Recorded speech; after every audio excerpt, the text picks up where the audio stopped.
लेकिन इस वक्त एक और बड़ी खबर आ रही है। आपको बता दें, भीम आर्मी के मुखिया चंद्रशेखर को गिरफ्तार कर लिया गया है। दलितों के संगठन भीम आर्मी के मुखिया को हिमाचल के डलहौजी से गिरफ्तार किया गया है। चंद्रशेखर भीम आर्मी का नेता। सहारनपुर में जो हिंसा भड़काने का आरोप है वो चंद्रशेखर पर था। एबीपी न्यूज संवाददाता पंकज झा हमारे साथ जुड़ गए हैं। पंकज, और क्या जानकारी? देखिए, जानकारी ये मिली थी कुछ दिनों से यूपी पुलिस को उसके बारे में पता चल गया था, उसके मूवमेंट के बारे में। भीम आर्मी का जो चीफ है चंद्रशेखर, जिसके सहारनपुर में जो दंगे हुए थे दो समुदायों के बीच में लेकर, उस मामले में वो वांछित था।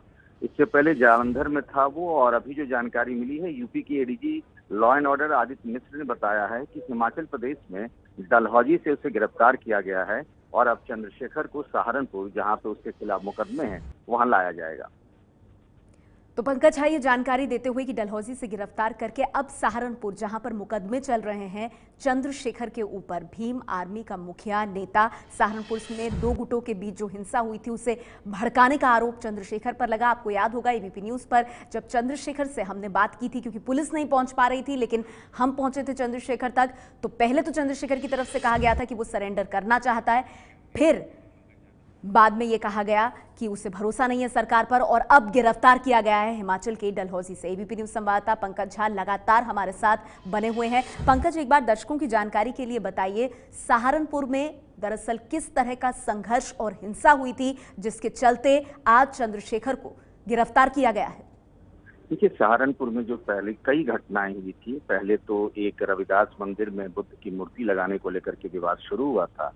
फिर महाराणा प्रताप की जयंती के दिन शब्बीरपुर गांव में ठाकुर समाज के लोग रैली निकाल रहे थे, तो दलितों के साथ इनका झगड़ा हुआ था। उसके बाद फिर 2 दिनों बाद दलितों के प्रदर्शन में भी काफी हिंसक हो गया था। और फिर जब 20 तारीख को मायावती गई थी, तो उसके बाद भी दलितों पर हमले हुए थे। तो लगातार सहारनपुर जल रहा था।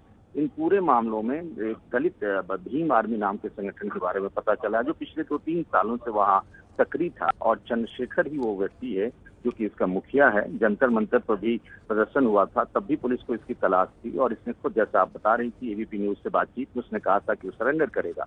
पुलिस को भी लग रहा था कि वो खुद सरेंडर कर लेगा, लेकिन जब लंबे अरसे तक वो पुलिस से भागता रहा, तो अंत में उसे पुलिस ने हिमाचल प्रदेश के डलहौजी से गिरफ्तार कर लिया है। जी पंकज, ये भी बताइए, जैसे कि आप कह रहे हैं अब चंद्रशेखर को डलहौजी से सहारनपुर लेकर आया जाएगा, और फिर उसके बाद आगे की प्रक्रिया क्या होने वाली है इस पूरे मामले में? देखिए, उस पर जिस तरह के मुकदमे दर्ज हैं, जाहिर सी बात है, एक तो पहले उसे जेल भेजा जाएगा, फिर न्यायिक हिरासत में लेकर के उससे पूछताछ की जाएगी, पुलिस कस्टडी में लेगी अपने, क्योंकि उसके करीब 5-6 साथी जो कि उसके भीम आर्मी के जो सहयोगी रहे क्लोज, वो पिछले 2-3 दिनों में गिरफ्तार किए गए थे। उनसे ही जानकारी मिली थी इसके बारे में कि आखिर पिछले 5-6 दिनों में ये चंद्रशेखर कहाँ रह रहा है, और उसी से पुलिस को उसे पकड़ने में कामयाबी मिली। तो आगे की प्रक्रिया तो कानूनी प्रक्रिया है, कोर्ट कचहरी का मामला है, और उसमें वो जेल जाएगा, पुलिस पूछताछ करेगी, भीम आर्मी के बारे में पता लगेगी। और आपको बताऊं कि जिस तरीके से ये जानकारी आई थी, किस तरीके से फंडिंग हो रही थी, कहाँ कहाँ उसके संपर्क थे, इन सब चीजों के बारे में पुलिस पूछताछ कर पता लगाएगी।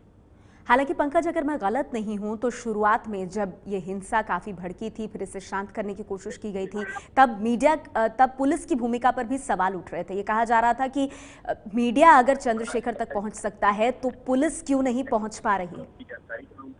देखिए, बात बिल्कुल सही है। शुरुआत में पुलिस से हिला हवाली हुई थी। जब हम लोग उससे बात कर सकते हैं, मीडिया के लोग बात कर सकते हैं, तो पुलिस क्यों नहीं? वो एक रणनीति के तहत हुआ था।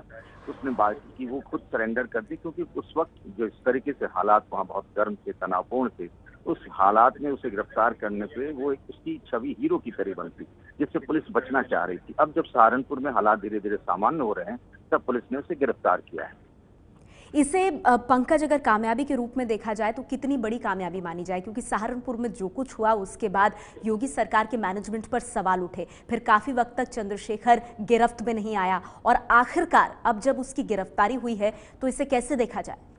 देखिए, वो सहारनपुर की घटना पहली घटना थी जो योगी सरकार के कानून व्यवस्था पर सवाल उठा रही थी, और भीम आर्मी उस पूरे घटना और जो झगड़ा हुआ था उसके विवाद में था, और चंद्रशेखर था जो सहारनपुर से लेकर दिल्ली तक लोग उसके समर्थन में उठ खड़े हुए थे। लेकिन उस वक्त, जैसा हमने बात की थी यहाँ के डीजीपी से भी, और मुख्यमंत्री ने खुद कहा था कि वो सरेंडर करना चाहता है तो हम उसे मौका देंगे। लेकिन चूंकि अब सहारनपुर में धीरे धीरे हालात ठीक हो रहे हैं, तो पुलिस लगातार उसको ट्रैक कर रही थी, और अब उसे गिरफ्तार किया गया है। और ये देखना पड़ेगा कि, जैसे कि आपको बताऊं, 14 तारीख को भी मुजफ्फरनगर में दलितों ने पंचायत का ऐलान कर रखा है। तो ये मामले को और आगे बढ़ाने की बात की उस पूरे पश्चिम उत्तर प्रदेश में। अब भीम आर्मी के मुखिया की गिरफ्तारी से हालात बदलेंगे, उसके साथियों की गिरफ्तारियां होंगी और हो सकता है इस संगठन पर भी इसका असर पड़े, इसमें कोई दो राय तो है नहीं। ये है एबीपी न्यूज, आपको रखे आगे।